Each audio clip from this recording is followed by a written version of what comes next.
Hello everyone. Today we'll discuss about all the parts of nucleus in details. অর্থাৎ আমরা এই ভিডিওতে নিউক্লিয়াসের বিভিন্ন পার্ট সম্পর্কে ডিটেলস গঠনটা দেখে নেব। তাহলে আমাদের প্রথম যে পার্টটা আমরা শুরু করব সেটা হলো nuclear membrane. Nuclear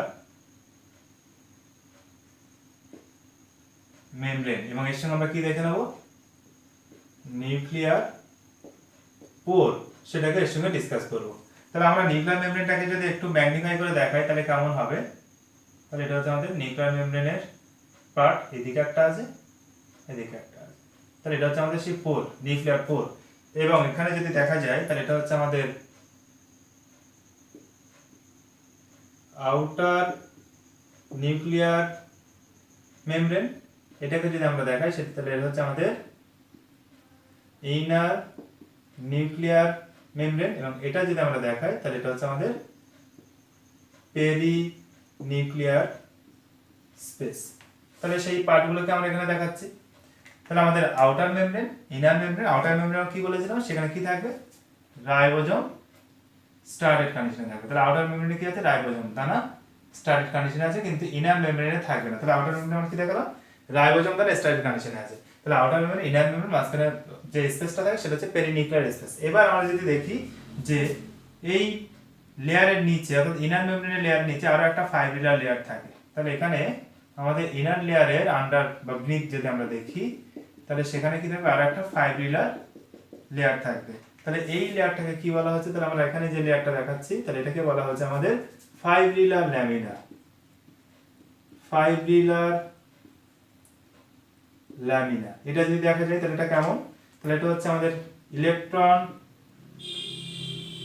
dense protein layer. এবং এটা কি করে? Support to the inner nuclear membrane. অর্থাৎ এটা ইনার নিউক্লিয়ার মেমব্রেন যেটা আছে, তাহলে ইনার নিউক্লিয়ার মেমব্রেনটাকে কি করছে? সাপোর্ট করছে। সেই জন্য এটাকে কি বলেছে আমাদের? ফাইব্রিলার ল্যামিনার লেয়ার। তাহলে এটা কি ইনার মেমব্রেনের নিচে থাকবে এবং সেটাকে ইনার মেমব্রেনটাকে সাপোর্ট করছে। এটা হচ্ছে ইলেকট্রন ডেন্স একটা প্রোটিনের লেয়ার। ওই জন্য আমরা বলেছি কি ফাইব্রিলার ল্যামিনা। এবার আমরা এখানে কি দেখতে পাচ্ছি? পোর্ট। তাহলে পোর্ট এরকম ওপেন কন্ডিশনে থাকবে না। তাহলে পোর্টটাতে একটা কন্ট্রোলিং সিস্টেম থাকবে। তাহলে বিভিন্ন পার্টিকেলস বা সাবস্টেন্স যেগুলো আমাদের নিউক্লিয়াস থেকে সেলের সাইটোপ্লাজমে চলে আসে বা সাইটোপ্লাজম থেকে নিউক্লিয়াসের মধ্যে এন্ট্রি করছে, তাহলে সেগুলো যাতায়াতের সময় কন্ট্রোলিং সিস্টেম থাকবে। সেই জন্য সেখানে পোর্টটা এরকম ওপেন কন্ডিশনে থাকবে না। সেখানে যদি আমরা দেখি তাহলে এরকম রিং লাইক স্ট্রাকচার থাকবে। তাহলে এখানে আমাদের যদি দেখানো যায় তাহলে এরকম ওপেন থাকে না এটা, তাহলে এরকম একটা রিং লাইক স্ট্রাকচার এখানে ফিট করা থাকে। তাহলে সেটা এরকম রিং লাইক স্ট্রাকচার। তাহলে আমরা ওটাকে যেটা দেখছি যে ওপেন কন্ডিশনে থাকে, এরকম ওপেন থাকে না, রিং লাইক স্ট্রাকচার থাকবে। এবং সেই রিং লাইক স্ট্রাকচার যদি দেখা যায় তাহলে আমরা এরকম দেখব। তার মানে কি? এটা রিং এর মতো। তাহলে তার বাইরে একটা কি থাকছে? ওয়াল বা প্যাচই থাকছে এবং ভিতরটা এরকম ফাঁকা। তাহলে এটা হচ্ছে আমাদের সেই রিং লাইক স্ট্রাকচার এখানে ফিটেড কন্ডিশনে থাকবে। এবং মাঝখানে দেখো একটা ফাঁকা জায়গা আছে, ওটাই হচ্ছে আসলে পোর। তাহলে নিউক্লিয়ার পোরটা আমরা যেটা বলি সেটা এরকম ওপেন কন্ডিশনে থাকবে। এরকম রিং লাইক স্ট্রাকচার যেটা থাকবে, তাহলে এই রিং লাইক স্ট্রাকচার যেটা আমরা পাচ্ছি এটাকে বলা হচ্ছে অ্যানুলাস। অ্যানুলাস, যেহেতু অ্যানুল মানে হচ্ছে রিং, তাহলে সেখান থেকে এসে অ্যানুলার রিং এর মতন দেখতে বলে অ্যানুলাস বলা আছে। এবং এখানে যেটা ফিটেড কন্ডিশনে থাকে, তাহলে ডায়ামিটার যদি আমরা দেখি তাহলে এখানে টোটাল এভারেজ ডায়ামিটার হচ্ছে 800 অ্যাংস্ট্রম। তাহলে এখানে 800 অ্যাংস্ট্রম হচ্ছে ডায়ামিটার। তাহলে টোটাল ডায়ামিটার হচ্ছে 800 অ্যাংস্ট্রম। তাহলে প্রাচীর সহ, তাহলে প্রাচীর বাদ দিয়ে ভিতরের লুমেনটা যদি দেখা যায় তাহলে সেটা হচ্ছে আমাদের, তাহলে ভিতরের লুমেনটা যদি আমরা শুধু দেখি তাহলে সেটা হচ্ছে আমাদের 500 অ্যাংস্ট্রম। 500 অ্যাংস্ট্রম। অর্থাৎ প্রাচীরের থিকনেস যদি দেখা যায় তাহলে সেটা হবে টোটাল 300, কিন্তু দুই দিকের যেহেতু আছে তাহলে একদিকে যদি দেখা যায় তাহলে সেক্ষেত্রে হচ্ছে 150, অর্থাৎ 150 অ্যাংস্ট্রম হবে। তাহলে 800 হচ্ছে টোটাল, 500 হচ্ছে লুমেন বা ভিতরের গহ্বরের সেই ডায়ামিটারটা। তার মানে ওয়ালের থিকনেস যদি দেখা যায় তাহলে 150 অ্যাংস্ট্রম হবে। এই তাহলে নিউক্লিয়ার পোর, তাহলে এই ভিতরের লুমেনটা যদি দেখা যায় তাহলে এর ভিতরে আমরা এই পার্টটা কি দেখছি? তাহলে এটা হচ্ছে আমাদের লুমেন বা গহ্বর পার্ট। তাহলে এটা ফিল্ড উইথ, তাহলে এখানে কি থাকে? Filled with নিউক্লিও plasmin. তাহলে এর ভিতরে যে ম্যাট্রিক্স পার্টটা থাকবে লুমেনের ভিতরে, তাহলে সেটাকে বলা হচ্ছে নিউক্লিয় প্লাজমিন। তাহলে আমাদের এখানে যেটা দেখছি যে আমাদের অ্যানিউলাস সঙ্গে লুমেন, লুমেনের মধ্যে কি থাকছে আমাদের নিউক্লিওপ্লাজমিন। তাহলে টোটালটাকে একত্রে বলা হয় পোর কমপ্লেক্স। এবং আমরা এর শেপটা যদি দেখি আমাদের নিউক্লিয়ার পোরের শেপ, তাহলে শেপটা কেমন হয়, অক্টাগোনাল বলা হয়েছে, অক্টাগোনাল। এবং নাম্বার যদি আমরা দেখি তাহলে কি বলা হয়েছে 1000 থেকে 10000 পার নিউক্লিয়াস, অর্থাৎ প্রতি নিউক্লিয়াস পিছু আমাদের এই সংখ্যাটা 1000 থেকে 10000। তাহলে এটা ভ্যারি করে নিউক্লিয়াস টু নিউক্লিয়াস, অর্থাৎ কোন নিউক্লিয়াসের অ্যাক্টিভিটি কতটা বা কোন সেলের ক্ষেত্রে কোন নিউক্লিয়াস কি ফাংশন করছে তার উপর ডিপেন্ড করে এই পোরের সংখ্যাটা কিন্তু বা ছিদ্রের সংখ্যাটা বেশি কম হয়। তাহলে সেটা কি বলেছে 1000 থেকে 10000। এবং এখানে অক্টাগোনাল কেন বলা হয়েছে, তাহলে আমাদের এই প্রাচীরটা, রিং এর প্রাচীরটা যদি দেখা যায় তাহলে আমরা এখানে যে রিং লাইক স্ট্রাকচার যেটা দেখিয়েছি, তাহলে রিং এর মতন, তাহলে আমরা রিং এর মতন একটা স্ট্রাকচার এখানে ফিট করে দিয়েছি। তাহলে এটাকে যদি ভালো করে দেখা যায় যে এখানে 8টা কি আছে এরকম ভার্টিকুলার ফাইবার আছে। তাহলে আমরা একটা দেখালাম, তাহলে এই একটা, আবার একটা দেখালাম, দুটো, এইভাবে 3টে 4টে 5টা 6টা 7টা 8টা। তাহলে এরকম 8টা ভার্টিকুলার বা ভার্টিক্যাল ফাইবার যদি আমরা দেখি তাহলে পরপর তারা সাজিয়ে কি তৈরি করেছে, আমাদের সেই অ্যানিউলাসটা তৈরি করেছে। যেমন আমরা প্রোটোফিলামেন্টের কথা যখন বলেছিলাম, যখন মাইক্রোটিউবুলস, মাইক্রোফিলামেন্ট, সিলিয়া ফ্ল্যাজেলা পড়েছি, তখন আমাদের কি বলা হয়েছিল A tubule, B tubule, C tubule, তাদের প্রাচীরগুলো এরকম পরপর আমরা প্রোটোফিলামেন্ট দিয়ে সাজিয়ে তৈরি করেছিলাম। তাহলে এখানে সেটা ঠিক তেমন 8 ভার্টিকুলার বা ভার্টিক্যাল ফাইবার তারা পরপর অ্যারেঞ্জ হয়ে যে অক্টাগোনাল শেপের পোরটা তৈরি করেছে, তাহলে সেটাই হচ্ছে আমাদের নিউক্লিয়ার পোর।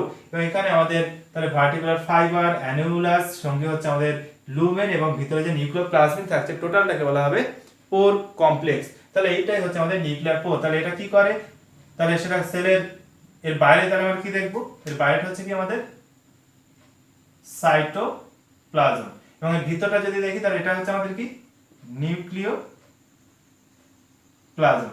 তাহলে সাইটোপ্লাজম থেকে নিউক্লিওপ্লাজম বা নিউক্লিওপ্লাজম থেকে সাইটোপ্লাজম, তাহলে এখানে বিভিন্ন মেটেরিয়ালের কি হয়, এক্সচেঞ্জ হয়। তাহলে সেই আদান প্রদানটা হবে কিন্তু কিসের সাহায্যে, তাহলে আমাদের এই যে 500 অ্যাংস্ট্রম যে লুমেনটা আছে এবং তার মধ্যে যে নিউক্লিওপ্লাজম আছে তার মধ্যে দিয়ে কিন্তু সেই উপাদানগুলো যাতায়াত করবে। তাহলে এটাই হচ্ছে আমাদের নিউক্লিয়ার পোর এবং নিউক্লিয়ার পোরের ফাংশন এবং তার স্ট্রাকচার দেখানো হলো যে সেটা কেন অক্টাগোনাল, কারণ সেখানে 8 ভার্টিকুলার ফাইবার দ্বারা এটা ফর্মেশন হয়েছে।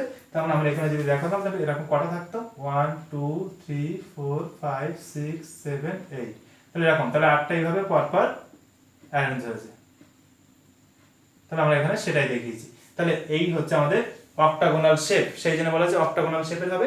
নাম্বারটা ভ্যারিয়েবল নিউক্লিয়াস টু নিউক্লিয়াস, তাহলে পার নিউক্লিয়াস এটা 1000 থেকে 10000 হতে পারে। তাহলে এগুলো আমাদের নিউক্লিয়ার পোর। এবার যদি আমরা আসি সেকেন্ড আমাদের যে নিউক্লিওপয়েডের ভিতরে যে ম্যাট্রিক্স পার্টটা ছিল, তাহলে সেটাকে কি বলা হয়েছিল আমাদের নিউক্লিওপ্লাজম। তাহলে এবার আমরা নিউক্লিওপ্লাজম পার্টটা দেখে নিই যে সেখানে কি কি আছে। তাহলে ফার্স্ট এখানে কি বলা হচ্ছে যে এনজাইম ফর ডিএনএ রেপ্লিকেশন। তাহলে সেটা আমাদের নিউক্লিওপ্লাজমে থাকবে, যেহেতু ডিএনএ রেপ্লিকেশন আমাদের নিউক্লিওপ্লাজমে ঘটবে। তারপরে আমরা যদি দেখি তাহলে এনজাইম ফর ট্রান্সক্রিপশন মানে হচ্ছে ডিএনএ থেকে আরএনএ তৈরির পদ্ধতি। তাহলে সেটাও যেহেতু নিউক্লিয়াসের মধ্যে ঘটবে, ইউক্যারিওটিক সেলের ক্ষেত্রে, আমরা ইউক্যারিওটিক সেলের নিউক্লিয়াস নিয়ে বলছি, তাহলে সেই ক্ষেত্রে ট্রান্সক্রিপশন এনজাইমটা কোথায় থাকবে, নিউক্লিওপ্লাজমে। তাহলে এই এনজাইমগুলো অ্যাক্টিভিটির জন্য আমরা জানি ডাইভ্যালেন্ট আয়ন লাগবে। আর কি লাগবে আমাদের এখানে, ডাইভ্যালেন্ট আয়ন, যেমন আমরা বললাম Mg2+, Mn2+, তাহলে এইগুলো আমাদের ডাইভ্যালেন্ট আয়ন, এগুলো এনজাইম অ্যাক্টিভিটির জন্য প্রয়োজন পড়ে।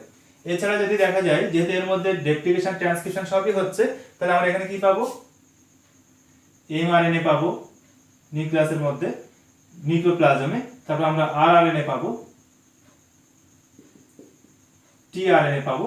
তাহলে এগুলো সবই পাবো আমাদের নিউক্লিওপ্লাজম। এছাড়া যদি দেখা যায় তাহলে আমরা কি পাচ্ছি, নিউক্লিওপ্লাজমে তো আমাদের জেনেটিক মেটেরিয়াল ডিএনএ প্রেজেন্ট থাকছে, তার মানে এখানে কি থাকবে, ক্রোমাটিন ফাইবারটা তাহলে আমরা কোথায় পাচ্ছি, আমাদের নিউক্লিওপ্লাজমে। আর কি পাবো, নিউক্লিওলাস যদিও নিউক্লিওলাসটা আমাদের ক্রোমোজোমের সঙ্গে বা এনওআর এর সঙ্গে অ্যাসোসিয়েটেড থাকে, অর্থাৎ নিউক্লিওলার অর্গানিজের রিজনের সঙ্গে অ্যাসোসিয়েটেড পার্ট, তবু আমরা সেটা নিউক্লিওপ্লাজমে অবস্থান যেহেতু করছে, তাহলে বলতে পারি নিউক্লিওলাসটা কোথায় থাকবে, আমাদের নিউক্লিওপ্লাজমে। তাহলে আমাদের নিউক্লিওপ্লাজম যেটা অর্থাৎ নিউক্লিয়াসের ভিতরে যে ম্যাট্রিক্স, তাহলে সেখানে রেপ্লিকেশন হবে, তার এনজাইম আছে, ট্রান্সক্রিপশন হবে, তার এনজাইম আছে, ডাইভ্যালেন্ট আয়ন আছে আমাদের ম্যাগনেসিয়াম ম্যাঙ্গানিজ, সেগুলো কি করে এনজাইমগুলোর অ্যাক্টিভিটির জন্য দরকার। যেহেতু এর মধ্যে আমাদের ট্রান্সক্রিপশন হচ্ছে, তাহলে আমরা এমআরএনএ তৈরি দেখবো, আরআরএনএ, টিআরএনএ সবই তাহলে আমাদের কোথায় পাবো, নিউক্লিওপ্লাজমে পাবো। আর যদি দেখা যায় ক্রোমাটিন ফাইবার ডিএনএ, তাহলে আমাদের ক্ষেত্রে 246, তাহলে সেই 46টা ক্রোমাটিন ফাইবার বা 46টা ক্রোমোজোম বা 46টা ডিএনএ কোথায় থাকবে, নিউক্লিওপ্লাজমে থাকবে। আর যদি দেখা যায় নিউক্লিওলাস, সেটাও কোথায় থাকছে, আমাদের নিউক্লিওপ্লাজমে। তাহলে এই হচ্ছে আমাদের নিউক্লিওপ্লাজম, অর্থাৎ সমস্ত মেটেরিয়াল, এনজাইম, আয়ন বা আমাদের এমআরএনএ টিআরএনএ সবকিছুই কোথায় অবস্থান করবে, সেই নিউক্লিওপ্লাজমের মধ্যে অবস্থান করছে। এবার যদি আমাদের থার্ড পার্টে চলে আসি, তাহলে এবার আমরা দেখব নিউক্লিওলাস। তাহলে আমাদের এবারে যেটা ডিসকাশন হবে নিউক্লিওলাস সম্পর্কে। তাহলে প্রথমে আমরা ডিসকভারি যদি দেখি, তাহলে এটা হচ্ছে ডিসকভারড বাই ফন্টানা। ফন্টানা এটাকে ডিসকভার কোথা থেকে, ইল। তাহলে ইল থেকে ফার্স্ট নিউক্লিওলাসটা ডিসকভারি হয়। তারপরে টার্মটা যদি দেখি, টার্মটা কে দিয়েছিলেন, তাহলে টার্মটা দিয়েছিলেন আমাদের বোম্যান। বোম্যান টার্মটা ইউজ করেছিলেন যে নিউক্লিওলাস। এবং এটা যদি দেখা যায় যে নো মেমব্রেন, অর্থাৎ এর কোনো মেমব্রেন বা পর্দা নেই, এবং এটা যদি দেখা যায় অ্যাসোসিয়েটেড উইথ এনওআর, নিউক্লিওলার অর্গানিজের রিজনের সঙ্গে অ্যাসোসিয়েটেড থাকে। এবং যে এনওআর এর কথা আমরা বলছি, তাহলে যেসব ক্রোমোজোমে এনওআর প্রেজেন্ট থাকবে তাদেরকে আমরা আবার স্যাক ক্রোমোজোম বলবো। তাহলে আমরা এই বিষয়টা ক্রোমোজোম নিয়ে যখন বলবো তখন বলবো।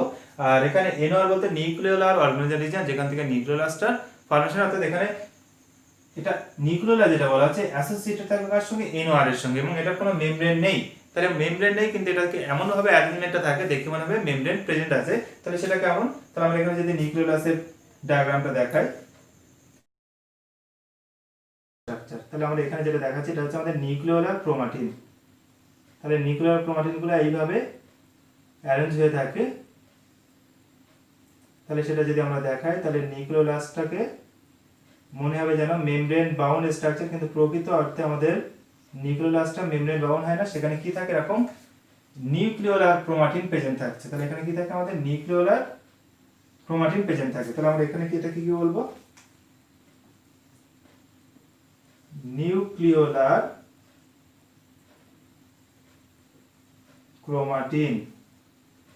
তার মানে যে ক্রোমাটিন পার্টটা বা যে ক্রোমাটিন গুলো নিউক্লিওলাসের বাইরে এমনভাবে অ্যারেঞ্জ হয়েছে, তাহলে সেটা মেমব্রেনের মধ্যে স্ট্রাকচার তৈরি করছে, তাহলে সেটা নিউক্লিয়াস। অর্থাৎ যে ক্রোমাটিন গুলো নিউক্লিওলাসের সঙ্গে অ্যাসোসিয়েটেড তাদেরকে বলা হবে নিউক্লিওলার ক্রোমাটিন, এবং বাকি ক্রোমাটিন পার্ট যেটা নিউক্লিওপ্লাজমে পড়ে আছে, তাহলে সেটাকে বলা হবে নিউক্লিয়ার ক্রোমাটিন। তাহলে নিউক্লিয়াসে যেগুলো থাকছে এটা নিউক্লিয়ার ক্রোমাটিন, কিন্তু যেটা নিউক্লিওলাস ফর্মেশনে কাজ আসছে তাদেরকে বলা হচ্ছে নিউক্লিওলার ক্রোমাটিন। তাহলে সেটা এমন ভাবে অ্যারেঞ্জ হয়েছে দেখে মনে হয় যেন মেমব্রেন বাউন্ড, কিন্তু প্রকৃত অর্থে এটা কি মেমব্রেনলেস স্ট্রাকচার। এবং ভিতরে যদি দেখা যায়, তাহলে ভিতরটা কেমন হয়, অ্যামরফাস হয়, অর্থাৎ অনিয়মিতকর অঞ্চল থাকে ভিতরে।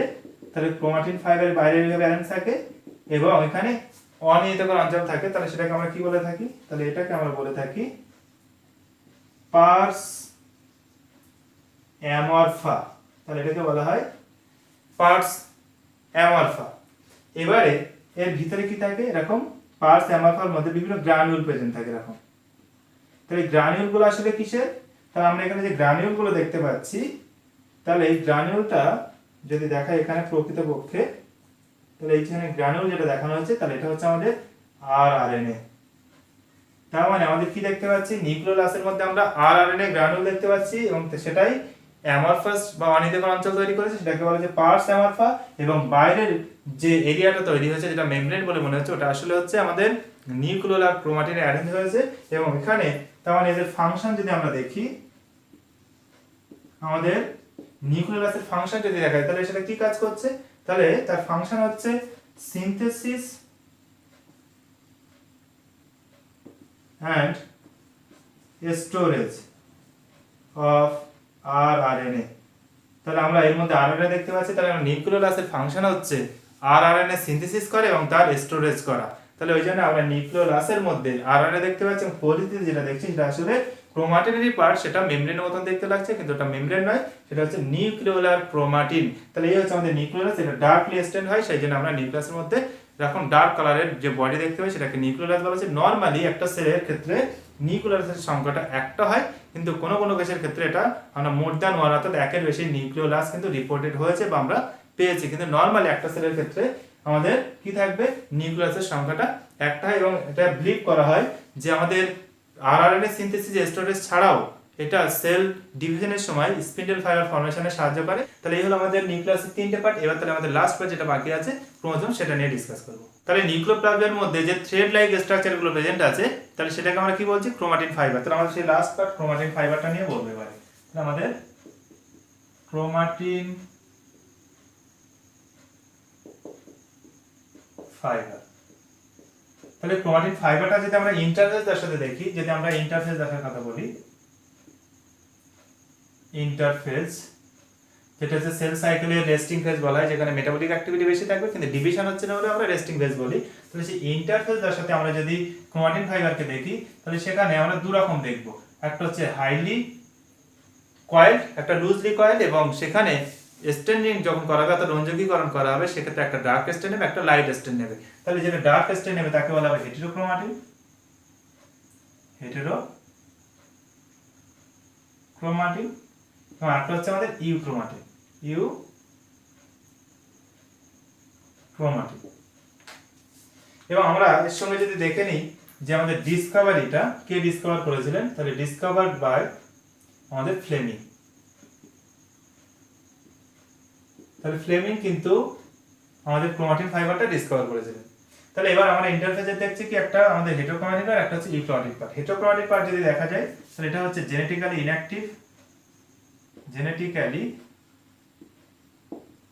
ইনঅ্যাক্টিভ, অর্থাৎ এটা নিষ্ক্রিয় হয়, আর এরা হচ্ছে জেনেটিক্যালি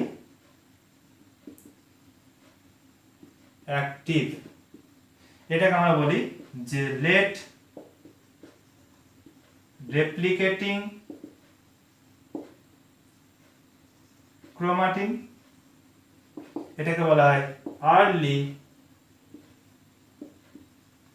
রেপ্লিকেটিং ক্রোমাটিন। তাহলে একটা লেট রেপ্লিকেটিং, একটা হচ্ছে আর্লি রেপ্লিকেটিং, অর্থাৎ এরা জিনগতভাবে সক্রিয়। মানে কি ইউক্রোমাটিন গুলো যদি দেখা যায় তাহলে এদের ট্রান্সলেশনের মধ্যে প্রোটিন তৈরি হবে, এরা এক্সপ্রেশন দেবে, কিন্তু আমাদের হেটেরোক্রোমাটিনরা ট্রান্সলেশনে অংশ নেয় না, সেই জন্য এরা হচ্ছে জেনেটিক্যালি ইনঅ্যাক্টিভ হবে, অর্থাৎ এরা কোনো রকম এক্সপ্রেশন দেয় না, সেই জন্য এদেরকে বলা হচ্ছে জেনেটিক্যালি ইনঅ্যাক্টিভ, বা আমরা বলতে পারি ট্রান্সক্রিপশন এদের হচ্ছে না বলে ট্রান্সক্রিপশনালি ইনঅ্যাক্টিভ, এটা হচ্ছে ট্রান্সক্রিপশনালি অ্যাক্টিভ। এবার যদি আমাদের হেটেরোক্রোমাটিনকে দেখি তাহলে হেটেরোক্রোমাটিন আবার দু রকম হয়, একটা হচ্ছে ফ্যাকাল্টেটিভ এবং আরেকটা হচ্ছে আমাদের কনস্টিটিউটিভ। তাহলে কনস্টিটিউটিভ। এবারে যদি আমরা দেখি যে আমাদের ফ্যাকাল্টেটিভটা কি হবে, remains active for very short period of time, অর্থাৎ খুব অল্প সময়ের জন্য অ্যাক্টিভ থাকে, সেই জন্য এটাকে বলা হয় ফ্যাকাল্টেটিভ হেটেরোক্রোমাটিন।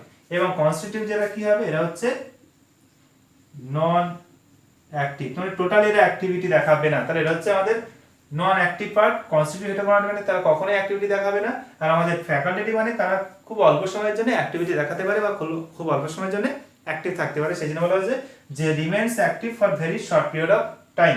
যেমন আমরা এখানে এক্সাম্পল কি নিতে পারি, এক্সাম্পল বললাম আমাদের যে বার বডি।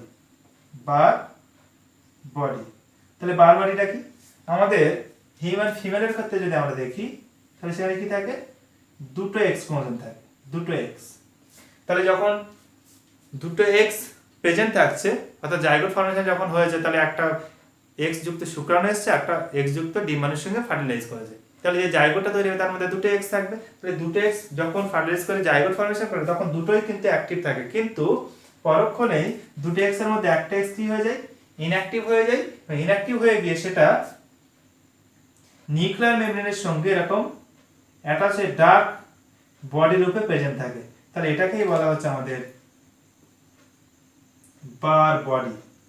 তাহলে এখানে কি হলো, দুটো এক্স ক্রোমোজোমে দুটোই অ্যাক্টিভ ছিল, কিন্তু খুব অল্প সময়ের জন্য তার পরক্ষণে কি হয়েছে, একটা এক্স ক্রোমোজোম সেটা ইনঅ্যাক্টিভ হয়ে গেছে, সেই জন্য সেটা বার বডি ফর্মেশন। তাহলে বার বডি আসলে কি, সেটা হেটেরোক্রোমাটিন হয়ে গেছে, সেই জন্য সেটা জেনেটিক্যালি ইনঅ্যাক্টিভ হয়ে গেছে। তাহলে আমাদের দুটো এক্স এর মধ্যে একটা এক্স ক্রোমোজোম এরকম নিউক্লিয়ার মেমব্রেনের সঙ্গে আমরা ডার্ক স্টেন্ট বডি রূপে দেখতে পাই, সেটাকেই বলা যায় বার বডি। তাহলে সেটা আসলে কি, ফ্যাকাল্টেটিভ হেটেরোক্রোমাটিন, খুব অল্প সময়ের জন্য সে অ্যাক্টিভ ছিল, আবার সে ইনঅ্যাক্টিভ হয়ে গেছে। তাহলে এটাকেই বলা হচ্ছে আমাদের বার বডি। তাহলে বার বডি আমাদের ফ্যাকাল্টেটিভ হেটেরোক্রোমাটিন এক্সাম্পল। তাহলে এখানে এক্সাম্পল বলতে আমরা কি বলতে পারি, যেমন আমাদের সেন্ট্রোমিয়ার, ক্রোমোজোমের যে সেন্ট্রোমিয়ার হয়, এই যে আমরা সেন্ট্রোমিয়ার যেটা দেখাই ক্রোমোজোমের, তাহলে সেন্ট্রোমিয়ার পার্টটা সবসময় জেনেটিক্যালি কি থাকে, ইনঅ্যাক্টিভ থাকে। তাহলে এই সেন্ট্রোমিয়ারটাকে আমরা কি বলতে পারি, কনস্টিটিউটিভ। আমাদের টেলোমেরিক রিজিয়নে যে ক্রোমাটিন গুলো থাকে, সেই হেটেরোক্রোমাটিন গুলো, সেগুলো অর্থাৎ ক্রোমোজোমের শেষ প্রান্তে টেলোমিয়ার অঞ্চলে যে ক্রোমাটিন গুলো থাকে তারাও হেটেরোক্রোমাটিন, তাদেরকে আমরা কি বলতে পারি, কনস্টিটিউটিভ হেটেরোক্রোমাটিন, অর্থাৎ তারা জেনেটিক্যালি ইনঅ্যাক্টিভ হয়। তাহলে এই হচ্ছে আমাদের হেটেরোক্রোমাটিন, ইউক্রোমাটিন। তাহলে এটা টাইটলি প্যাকড হবে, এটা লুজলি প্যাকড, এটা ডার্কলি স্টেন হবে, এটা লুজলি স্টেন হবে, এটা জেনেটিক্যালি ইনঅ্যাক্টিভ, এটা হচ্ছে জেনেটিক্যালি অ্যাক্টিভ।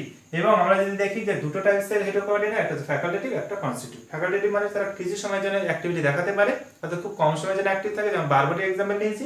এবং আমাদের কনস্টিটিউটিভ মানে হচ্ছে সেখানে কখনোই অ্যাক্টিভিটি দেখাবে না, অর্থাৎ সব সময়ের জন্য তারা নিষ্ক্রিয় বা ইনঅ্যাক্টিভ। যেমন আমাদের সেন্টিমিয়ার অঞ্চলের ক্রোমোজোম অথবা আমাদের টেলোমিয়ার অঞ্চল যেগুলো আছে, তাহলে সেখানে যে ক্রোমাটিন, তাহলে সেগুলো কিন্তু যদি দেখা যায় তাহলে কনস্টিটিউটিভ হেটেরোক্রোমাটিন তারা ফর্মেশন করেছে, ওই জন্য তারা ইনঅ্যাক্টিভ। এবার আমরা যে থ্রেড লাইক স্ট্রাকচারটা দেখছিলাম, তাই এখানে থ্রেড লাইক স্ট্রাকচার যেটা দেখিয়েছিলাম সেটাকে কি বলা হয়েছিল, ক্রোমাটিন ফাইবার। এটাই আমাদের নিউক্লিওপ্লাজমে পাওয়া যাচ্ছিল। তাহলে এটা যদি কনডেনসেশন হয়, অর্থাৎ এটা কনডেন্স হয়, তাহলে আমরা কি পাবো, এরকম স্ট্রাকচার পেয়ে যাব। তাহলে এখানে যে স্ট্রাকচারটা আমরা পেয়ে গেলাম, তাহলে এটাকে আমরা কি বলবো, তাহলে এটা হচ্ছে আমাদের ক্রোমোজোম। তাহলে এটা হচ্ছে আমাদের ক্রোমোজোম। তাহলে এই ক্রোমোজোম টার্মটা যদি দেখা যায়, ফার্স্ট দিয়েছিলেন কে, টার্ম যদি আমরা দেখি, ফার্স্ট দিয়েছিলেন ওয়ালডেয়ার। কিন্তু আমরা ডিসকভারি যদি দেখি, ফার্স্ট ডিসকভার কে করেছেন ক্রোমোজোম, তাহলে সেক্ষেত্রে আমাদের হফমিস্টার প্রথম ক্রোমোজোম ডিসকভারি করেছেন, টার্ম ক্রোমোজোম ইউজ করেছিলেন কিন্তু ওয়ালডেয়ার। এবার তাহলে আমরা যদি একটা ক্রোমোজোমের স্ট্রাকচার দেখাই, তাহলে তার কি থাকবে, এরকম প্রাইমারি কনস্ট্রিকশন থাকবে, এখান থেকে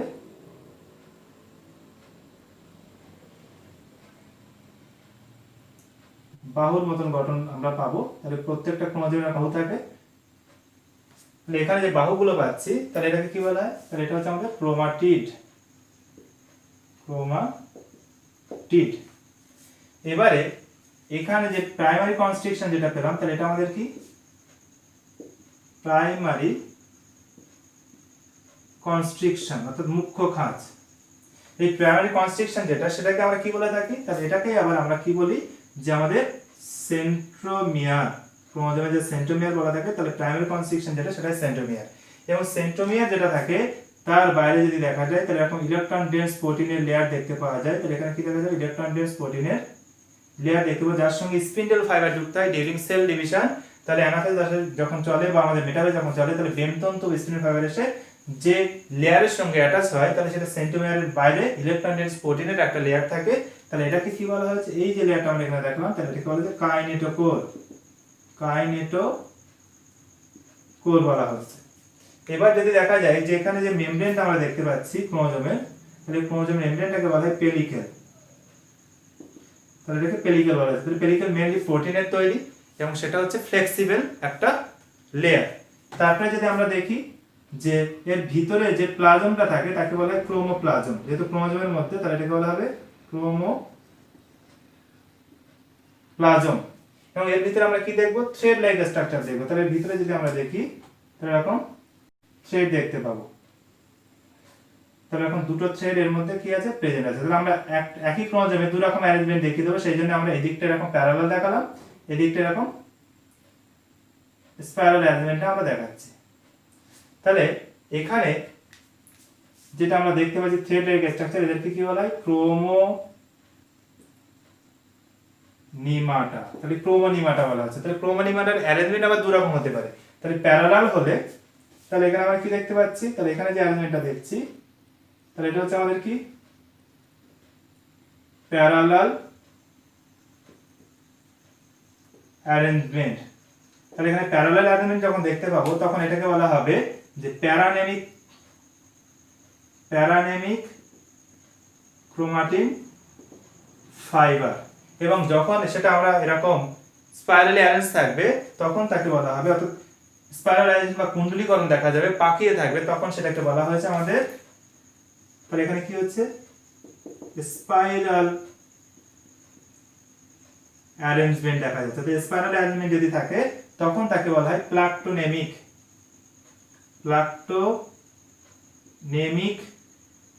ক্রোমাটিন ফাইবার। তাহলে তখন তাকে বলা হচ্ছে আমাদের এটা প্যারানেমিক, এটা হচ্ছে প্লাকটোনেমিক।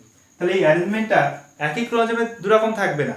তাহলে কোনো কোষের মধ্যে বা কোনো ক্রোমোজোমের মধ্যে যদি দেখি শুধু প্যারানেমিকটাই থাকবে, আবার কোনো কোষের মধ্যে যদি বা কোনো ক্রোমোজোমে যদি দেখা যায় তাহলে সেখানে কিন্তু প্লাকটোনেমিক অ্যারেঞ্জমেন্টটাই বা প্লেকটোনেমিক অ্যারেঞ্জমেন্টটাই দেখা যাবে। অর্থাৎ একই ক্রোমোজোমের মধ্যে দুরকম দেখা যাবে না। আমরা একসঙ্গে দুরকম অ্যারেঞ্জমেন্ট থাকে সেটা বোঝানোর জন্য একই ক্রোমোজোমে দুরকম দেখিয়েছি, কিন্তু এখানে থ্রেডটা যদি প্যারানেমিক হয় তাহলে পুরোটাই প্যারানেমিক হবে, প্লেকটোনেমিক যদি হয় তাহলে পুরোটাই প্লেকটোনেমিক হবে। তাহলে প্যারালাল অ্যারেঞ্জমেন্ট হতে পারে অথবা এরকম স্পাইরাল অ্যারেঞ্জমেন্টও হতে পারে। তাহলে আমাদের প্যারালাল অ্যারেঞ্জমেন্ট কোন কোষের ক্ষেত্রে দেখা যাবে বা কোন ডিভিশনের ক্ষেত্রে? যখন আমাদের মিওসিস হবে, মিওসিস ডিভিশন যে সেলগুলো করবে তাহলে তাদের ক্ষেত্রে যদি আমরা দেখি তাদের প্যারানেমিক কি থাকবে, ক্রোমাটিন ফাইবার থাকবে। কারণ সেই ক্ষেত্রে ক্রোমোজোমের দুটো বাহু মাঝখান দিয়ে ভেঙে গিয়ে কি তৈরি করে, সিস্টার ক্রোমাটিড করে, এবং সিস্টার ক্রোমাটিডগুলোর মধ্যে ক্রসিং ওভার হবে। তাহলে সেই ক্রসিং ওভার হওয়ার জন্য তাহলে এদের মধ্যে স্প্লিটিং হয়ে কি হতে হবে, আমাদের সিস্টার ক্রোমাটিড তৈরি হতে হবে। সেই জন্য এখানে প্যারানেমিক ক্রোমাটিন ফাইবার দেখা যাবে। কিন্তু যে সেলগুলো আমাদের মাইটোটিক ডিভিশন করবে অর্থাৎ মাইটোসিস ডিভিশন করবে তাদের ক্ষেত্রে যদি আমরা দেখি তাদের ক্ষেত্রে কি দেখা যাবে, প্লেকটোনেমিক বা প্লাকটোনেমিক অ্যারেঞ্জমেন্টটা দেখা যাবে। তাহলে এই হচ্ছে আমাদের একটা ক্রোমোজোম। তাহলে এই ক্রোমোজোমে কি আছে, যে বাহুর মতন স্ট্রাকচার বা আর্ম নাম দেখতে পাচ্ছি যেটাকে আমরা ক্রোমাটিড বলি। প্রত্যেকটা ক্রোমোজোমের এখন দুটো বাহু থাকবে। তাহলে এবার এখানে আমরা দেখছি কি একটা শর্ট আর্ম একটা লং আর্ম এরকম আমরা বলি, এবং মেটাসেন্ট্রিক যদি সেক্ষেত্রে দুটো আর্ম ইকুয়াল হবে। তাহলে বিভিন্ন শেপের ক্রোমোজোম যখন বলবো তখন আমরা সেটা বলছি। তাহলে এখানে মাঝখানে যে প্রাইমারি কনস্ট্রিকশন থাকে সেটাই হচ্ছে সেন্ট্রোমিয়ার, তার বাইরে যে ইলেকট্রন ডেন্স প্রোটিনের লেয়ার থাকে তাকে বলে যে কাইনেটোকোর। এর সঙ্গে আমাদের স্পিন্ডল ফাইবারটা যুক্ত হয় ডিউরিং যখন অ্যানাফেজ দশা চলছে, বা আমাদের মেটাফেজের কথা যদি বলি তাহলে স্পিন্ডল ফাইবার যুক্ত হবে অ্যানাফেজ দশায়, সেটা দুই প্রান্তে মুভ করবে। তাহলে সেই স্পিন্ডল ফাইবার ক্রোমোজোমগুলোকে দুই প্রান্তে নিয়ে যাওয়ার জন্য কাইনেটোকোরের সঙ্গে যুক্ত হয়। এবার যদি আমরা দেখি বাইরে মেমব্রেনটা পেরিকেল, সেটা প্রোটিনের তৈরি, তারপর ভিতরটাকে ক্রোমোপ্লাজম বলা আছে, ভিতরে থ্রেড লাইক স্ট্রাকচার তাকে ক্রোমোনিমাটা বলা আছে। সেই ক্রোমোনিমাটার অ্যারেঞ্জমেন্টটা প্যারালাল হতে পারে, যেমন প্যারানেমিক ক্রোমাটিন ফাইবার কোন সেলের ক্ষেত্রে দেখা যাবে, যারা মিওটিক্যালি ডিভিশন করবে। আর একটা কি দেখা যাবে, স্পাইরাল অ্যারেঞ্জমেন্ট দেখা যেতে পারে, সেটা প্লেকটোনেমিক ক্রোমাটিন ফাইবার বলা হয়েছে। সেটা কাদের ক্ষেত্রে, যারা মাইটোসিস ডিভিশন করবে যে সেলগুলো তাদের ক্রোমোজোমগুলোর মধ্যে এরকম অ্যারেঞ্জমেন্ট দেখবো, যারা মিওসিসের মধ্যে ডিভিশন করবে তাদের মধ্যে আমরা এরকম অ্যারেঞ্জমেন্ট দেখবো। এবার যে ক্রোমোনিমাটা যেটা আমরা বলছি, সেই ক্রোমোনিমাটার একটা থ্রেড যদি আমরা দেখি, তাহলে আমরা এখানে যে ক্রোমোনিমাটাটা বললাম, তাহলে একটা থ্রেড যদি দেখো তাহলে তার মধ্যে কি থাকে, এরকম বিটস লাইক স্ট্রাকচার থাকবে, এরকম বিটস এর মধ্যে স্ট্রাকচার থাকবে, যেটাকে আমরা বলি যে বিটস অন স্ট্রিং। তাহলে আমাদের সুতোয় যেমন আমরা পরপর পুঁথিগুলোকে সাজাই যেমন দেখতে হবে, তাহলে এখানে ঠিক তেমন ধরনের গঠন দেখা যাবে। তাহলে ক্রোমাটিন ফাইবার যেটা ক্রোমোনিমাটা, সেটা ভালো করে ম্যাগনিফাই করে দেখা যাবে, সেখানে যে দানা দানা কিছু গঠন দেখতে পাওয়া যাচ্ছে তাদেরকে আমরা কি বলছি, তাহলে এদেরকে আমরা বলবো যে নিউক্লিওজোম। তাহলে নিউক্লিওজোম হচ্ছে আমাদের হিস্টোন অক্টোমার এবং ডিএনএ তারা পেঁচিয়ে এই গঠনটা তৈরি করে। তাহলে হিস্টোন প্রোটিন এবং ডিএনএ মিলে যে গঠনটা তৈরি করে, তাহলে সেটাই হচ্ছে আমাদের নিউক্লিওজোম। সেই নিউক্লিওজোমগুলো এখানে বিটস লাইক স্ট্রাকচার দেখতে মনে হয়, তাহলে সেটাকেই আমরা কি বলছি, বিটস আর স্ট্রিং স্ট্রাকচার। তাহলে আমাদের ক্রোমোনিমাটার মধ্যে আসলে সেই নিউক্লিওজোমগুলো প্রেজেন্ট থাকছে, এবং সেগুলো আরো স্পাইরালাইজেশন বা আরো কুণ্ডলীকৃত হয়ে কি তৈরি করে, ক্রোমোজোম ফর্মেশনটা করে। তাহলে আমাদের ক্রোমোনিমাটার মধ্যে সেই নিউক্লিওজোমটা দেখছি। তাহলে এই নিউক্লিওজোম বিষয়ে ডিটেইলস জানতে গেলে আমাদের ক্লাস 12 এর মলিকুলার বেসিস অফ ইনহেরিটেন্স চ্যাপ্টারের মধ্যে আমাদের যে ভিডিওগুলো আপলোড করা আছে, সেই ভিডিওর মধ্যে যদি যাও তাহলে সেখানে গিয়ে প্লেলিস্টে পেয়ে যাবে যে নিউক্লিওজোম কি, তার ডিটেইলস যদি পড়তে যাও সেখান থেকে দেখে নিতে পারো। আর একটা জিনিস যদি দেখা যায় যে আমাদের কিছু কিছু ক্রোমোজোমে এখানে আরো একটা কনস্ট্রিকশন দেখা যায়, তাহলে আমার প্রাইমারি কনস্ট্রিকশন, তাহলে এখানে যদি আমরা দেখি তাহলে সেটা হচ্ছে সেকেন্ডারি কনস্ট্রিকশন। তাহলে সেকেন্ডারি কনস্ট্রিকশন যদি হয় তাহলে ক্রোমোজোমের এন্ড এরকম বাল্ব লাইক স্ট্রাকচার তৈরি করে। সেই জন্য এই বাল্ব লাইক স্ট্রাকচার যেটা থাকে, তাহলে এর মধ্যে কি থাকবে, ক্রোমাটিন থাকবে। তাহলে এর মধ্যে কিন্তু ক্রোমাটিন অঞ্চলটা বা ক্রোমাটিন পার্টটা থাকবে, ক্রোমোনিমাটা। তাহলে আমাদের সেকেন্ডারি কনস্ট্রিকশন থাকে বলে তাহলে এটাকে আমরা কি বলছি, তাহলে আমাদের এই পার্টটা হচ্ছে সেকেন্ডারি কনস্ট্রিকশন, গৌণ কাজ। তাহলে গৌণ কাজ যেসব ক্রোমোজোমে প্রেজেন্ট থাকবে এন্ডে, তাহলে সেখানে দেখা যায় বাল্ব লাইক স্ট্রাকচার তৈরি করে। তাহলে এটাকে কি বলা হচ্ছে? স্যাটেলাইট। স্যাটেলাইট বলা হচ্ছে। এই স্যাটেলাইটটা আসলে কি? এটাই হচ্ছে আমাদের NOR। তাহলে যেটা হচ্ছে স্যাটেলাইট সেটা হচ্ছে আমাদের NOR, নিউক্লিওলার অর্গানাইজার রিজিয়ন, এবং আমাদের নিউক্লিওলাসটা এই অঞ্চলের সঙ্গেই অ্যাসোসিয়েটেড থাকে। তাহলে এরকম স্যাটেলাইট যুক্ত যত ক্রোমোজোম থাকবে তাদেরকে বলা হবে কি? স্যাট ক্রোমোজোম। তাহলে আমরা যদি এবার বলি স্যাট ক্রোমোজোম, স্যাট ক্রোমোজোম। তাহলে আমাদের হিউম্যানের ক্ষেত্রে স্যাট ক্রোমোজোম যদি আমরা দেখি তাহলে 5 পেয়ারস আছে। তাহলে কত নম্বর? তাহলে 13 পেয়ার যেটা আছে সেটা 14, 15, 21, 22 অর্থাৎ 21, 22 যদি আমরা বলি, তাহলে অর্থাৎ 13, 14, 15, 21, 22 এই ক্রোমোজোমগুলো, অর্থাৎ এই ক্রোমোজোম জোড়াগুলোতে যদি দেখা যায় তাদের এন্ডে এরকম সেকেন্ডারি কনস্ট্রিকশন থাকে, ফলে সেখানে স্যাটেলাইট ফর্মেশন হয় বা তাদের ক্ষেত্রে NOR থাকবে। তাহলে আমাদের এই ক্রোমোজোমগুলোর সঙ্গে NOR অ্যাসোসিয়েটেড, অন্য ক্রোমোজোমে কিন্তু আমরা NOR পাবো না। এবার আমাদের একটা এই যে NOR অঞ্চল, তার সঙ্গে অ্যাসোসিয়েটেড থাকে কি বলা যায়? নিউক্লিওলাস। তাহলে আমাদের এই যে 5 জোড়া ক্রোমোজোম বা 5টা ক্রোমোজোম যেটা দেখছি, তাহলে এইগুলোতেই আমরা NOR পাবো এবং এদের কোনো একটাতে নিউক্লিওলাস প্রেজেন্ট থাকবে। অর্থাৎ নিউক্লিওলাসের সংখ্যা একটা, সেটা NOR এর সঙ্গে যুক্ত, ঠিক আছে। তাহলে যে কোনো একটা, এদের যে কোনো একটা সঙ্গে কিন্তু এখানটাতে অ্যাসোসিয়েট থাকবে আমাদের নিউক্লিওলাসটা, অর্থাৎ এখান থেকে নিউক্লিওলাস ফর্মেশনটা হয়। তাহলে এখানকার যে ক্রোমাটিন সেটাই নিউক্লিওলাসের বাইরের মেমব্রেনের যেটা তৈরি করেছিল তাকে বলা হয়েছিল নিউক্লিওলার ক্রোমাটিন। তার মানে এই যে স্যাটেলাইট ক্রোমোজোম যারা আছে তাদের সবার ক্ষেত্রেই আমরা নিউক্লিওলাস দেখবো না। এই যে যাদের ক্ষেত্রে NOR থাকছে তাদের কোনো একটা থেকে আমাদের নিউক্লিওলাস ফর্মেশন হয়ে থাকে। তাহলে সেই ক্ষেত্রে আমরা সেই ক্রোমোজোমের ক্ষেত্রে নিউক্লিওলাস দেখছি, অর্থাৎ আমাদের নিউক্লিয়াস নরমালি একটা সেলে একটা থাকে, কিন্তু একের বেশিও কিন্তু পাওয়া গেছে কিছু কিছু কোষের ক্ষেত্রে। তাহলে এগুলো হচ্ছে আমাদের স্যাট ক্রোমোজোম বা স্যাটেলাইট ক্রোমোজোম, সেটাই কিন্তু আসলে আমাদের NOR বা নিউক্লিওলার অর্গানাইজার রিজিয়ন। এবার তাহলে আমরা ক্রোমোজোমের টাইপসটা দেখে নিই। তাহলে ক্রোমোজোমের টাইপস যদি আমরা দেখি তাহলে কিসের উপর বেস করে করব? তাহলে on the basis of position of centromere. তাহলে সেন্ট্রোমিয়ারের পজিশন অনুযায়ী যদি আমরা দেখি তাহলে কি কি টাইপস পাবো? তাহলে আমাদের এখানে 4টে টাইপস পাবো মেইনলি। একটা হচ্ছে আমাদের মেটাসেন্ট্রিক, মেটাসেন্ট্রিক। তারপরে যদি আমরা দেখি তাহলে আমাদের সাব মেটাসেন্ট্রিক, সাব মেটাসেন্ট্রিক। তারপরে যদি দেখা যায় অ্যাক্রোসেন্ট্রিক। তারপর ফোর্থ টাইপের আমরা যেটা দেখবো সেটা হচ্ছে আমাদের টেলোসেন্ট্রিক, টেলোসেন্ট্রিক। অর্থাৎ সেন্টিমিটার কোথায় অবস্থান করছে তার উপর বেস করে আমাদের টাইপস গুলো আসছে। তাহলে মেটাসেন্ট্রিক মানে আমাদের ক্রোমোজোমের যদি দেখা যায় তাহলে সেন্টিমিটার কোথায় থাকবে? এরকম মিডলে থাকবে। তাহলে আমরা এখানে দেখালাম যে সেন্টিমিটার কি আছে? ক্রোমোজোমের মিডলে থাকছে, এটা হচ্ছে মেটাসেন্ট্রিক। তারপর যদি দেখা যায় যে সেটা একটু মিডল থেকে একটু দূরে থাকছে, তাহলে এটা হচ্ছে আমাদের সাব মেটাসেন্ট্রিক। এবার যদি দেখা যায় যে আমাদের সেন্টিমিটারটা কোথায় থাকছে? একদম প্রান্তের দিকে থাকছে, তাহলে প্রান্ত থেকে আগে, তাহলে সেটাকে বলা যায় অ্যাক্রোসেন্ট্রিক। টেলোসেন্ট্রিক মানে আমাদের সেন্টিমিটার কোথায় থাকবে? টেল পার্টে থাকবে, তাহলে এটা হচ্ছে আমাদের টেলোসেন্ট্রিক ক্রোমোজোম। এবার এই সেন্টিমিটারের সঙ্গে কি আছে? আমাদের কাইনেটোকোর সংযুক্ত আছে। তাহলে এখানে আমাদের কাইনেটোকোরটা সেন্টিমিটার সংযুক্ত থাকবে। এবার প্রত্যেকের সঙ্গে কে যুক্ত হয়? Spindle fibre. তাহলে এখানে স্পিন্ডেল ফাইবার যুক্ত হবে, এখানে স্পিন্ডেল ফাইবার যুক্ত হবে, এখানে স্পিন্ডেল ফাইবার যুক্ত হবে যখন আমাদের অ্যানাফেজ মুভমেন্টটা হবে। তাহলে স্পিন্ডেল ফাইবার গুলো ধরে যদি আমরা টানি তাহলে এটা কেমন শেপ হবে? তাহলে এই ক্ষেত্রে যদি আমরা টানি এখানে আমরা ভি শেপ পাবো, এই ক্ষেত্রে যদি আমরা দেখি তাহলে আমরা এল শেপ পাবো, এই ক্ষেত্রে যদি আমরা দেখি তাহলে আমরা জে শেপ পাবো, এই ক্ষেত্রে আমরা কি পাবো? আই শেপ পাবো। সেই জন্য আমাদের ক্রোমোজোমের শেপ গুলো বলা হয় যে বি এল জে আই। তাহলে মেটাসেন্ট্রিক হলে ভি শেপ হবে, সাবমেটাসেন্ট্রিক যদি হয় তার মুভমেন্টের সময় আমরা সেটাকে এল শেপে দেখবো, এবং অ্যাক্রোসেন্ট্রিক যদি হয় সেটা জে শেপে দেখবো, এবং আমাদের টেলোসেন্ট্রিক যদি হয় সেটা আই শেপের হয়। তাহলে এটা হচ্ছে পজিশনের উপর বেস করে। এবার আমরা যদি দেখি on the basis of number of centromere. এবার সেন্টিমিটারের সংখ্যা অনুযায়ী যদি দেখা যায় তাহলে যখন সেন্টিমিটার একটা থাকবে তাহলে সেটা হচ্ছে কি? মনো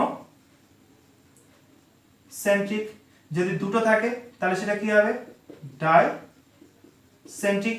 এবার যদি সেন্টিমিটারের সংখ্যাটা একটা থাকলে মনোসেন্ট্রিক, একের বেশি থাকলে ডাইসেন্ট্রিক। যদি অসংখ্য সেন্টিমিটার থাকে অর্থাৎ একটা ক্রোমোজোমের মধ্যে যদি দেখো তাহলে সেক্ষেত্রে এরকম তার সেন্টিমিটারের সংখ্যা কি হচ্ছে একের বেশি থাকছে, তাহলে এরকম ধরনের ক্রোমোজোমকে বলা হবে ডিফিউজড। তাহলে এটাকে বলা হয় ডিফিউজড ক্রোমোজোম। তাহলে কি হলো, পজিশন অনুযায়ী আমাদের মেটা সাবমেটা অ্যাক্রোটেলোসেন্ট্রিক হলো। এবার যদি আমরা নাম্বার অফ সেন্টিমিটার কতগুলো সেন্টিমিটার আছে তার উপর নির্ভর করে, তাহলে কমন নরমালি আমরা কি দেখি মনোসেন্ট্রিক, দুটো যদি থাকে ডাইসেন্ট্রিক, এবং যদি তারও বেশি থাকে অর্থাৎ অনেকগুলো সেন্টিমিটার এরকম প্রেজেন্ট থাকে তাহলে তাকে বলা হবে ডিফিউজড সেন্টিমিটার বলতে পারি বা আমরা ডিফিউজড ক্রোমোজোম বলতে পারি। তাহলে এই হলো আমাদের নিউক্লিয়াস এবং তার বিভিন্ন পার্ট সম্পর্কিত details information. Thank you so much.